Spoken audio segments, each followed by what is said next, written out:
goes. I think it was fascinating, the whole thing about bands finding out that their music was played at Guantanamo as a torture device.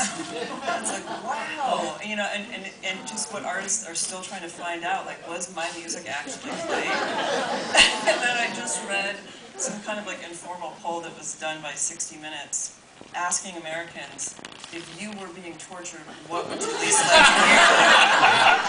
What was the result? Britney Spears won, yeah, hands down. But the weirdest thing, like number 6 on the list was the Bee Gees. It was like Britney Spears, Rage Against the Machine, AC/DC, and the Bee Gees. I was like, okay. So interesting.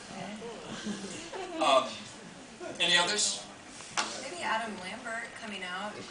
I know Empower's the LA Times talked a lot about this, but having someone who's very openly gay and very flamboyant in his and theatrical in his performances, having him, he didn't win, but getting high enough up there, and now having his album out and his performance at the AMAs, I know kind of shocked a lot of people. My grandma was a little upset. So.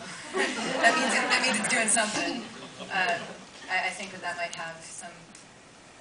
It might lay out a foundation for what's possible in the next decade with where we can go.